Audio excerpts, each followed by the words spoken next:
తెలంగాణలో 10 ఏళ్లుగా పెండింగ్లో ఉన్న కారుణ్య నియామకాలకు సీఎం రేవంత్ రెడ్డి శ్రీకారం చుట్టారు. హైదరాబాద్ రవీంద్ర భారతిలో ప్రజాపాలనలో కొలువుల పండుగలో కారుణ్య ఉద్యోగ నియామకాల పత్రాలను ఉద్యోగార్థులకు ప్రదానం చేశారు. ఈ కార్యక్రమంలో పంచాయతీరాజ్ గ్రామీణాభివృద్ధి మున్సిపల్ వ్యవహారాల శాఖలో ఉద్యోగ నియామకాలు చేపట్టారు. 10 ఏళ్ల కేసీఆర్ నిర్లక్ష్యంలో కారుణ్య ఉద్యోగార్థులు నష్టపోయారని సీఎం రేవంత్ రెడ్డి ఆవేదన వ్యక్తం చేశారు. ఇచ్చిన మాట ప్రకారం అదేవిధంగా స్కిల్స్కి సంబంధించి యంగ్ ఇండియా స్కిల్స్ యూనివర్సిటీ ప్రతి సంవత్సరం 1,10,000 మంది ఇంజనీరింగ్ విద్యార్థులు పాస్ అవుతున్నారు. తెలంగాణ రాష్ట్రంలో 1,10,000 మంది ఇంజనీర్లు బయటకు వస్తే 10,000 మంది కూడా ఉద్యోగాలు వస్తలేవు. 1,00,000 మంది ఖాళీగానే ఉంటున్నారు. తల్లిదండ్రులు వచ్చి కలుపుతారు, సార్ మా పిల్లగాడు ఇంజనీరింగ్ చదువుకున్నాడు, ఏదైనా ఉద్యోగం చూడు సార్ అని.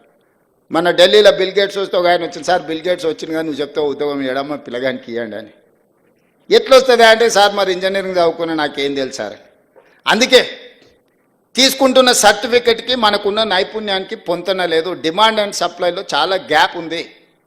ఈ గ్యాప్ను ఫిలప్ చేయడానికే యంగ్ ఇండియా స్కిల్స్ యూనివర్సిటీని ఒక అద్భుతమైన మోడల్ని దేశానికి ఆదర్శంగా ఉండే విధంగా ఈరోజు యంగ్ ఇండియా స్కిల్స్ యూనివర్సిటీని తీసుకొచ్చినాం.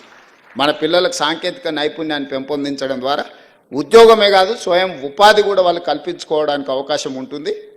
వాళ్ళకు అవకాశాలు కల్పించాలి. యంగ్ ఇండియా స్పోర్ట్స్ యూనివర్సిటీని తీసుకొచ్చినాం.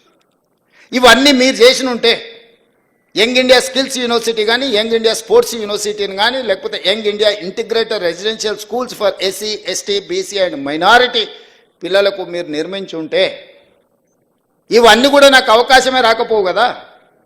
ఈ 59,000 ఉద్యోగ నియామక పత్రాలు మీరు అధికారంలో ఉన్న 10 సంవత్సరాలలో ఈ పిల్లలకు ఉద్యోగాలు ఇచ్చి ఉంటే ఈరోజు ఈ నియామక పత్రాలు నేను ఇవ్వాల్సిన పరిస్థితే రాకపోతుండే కదా.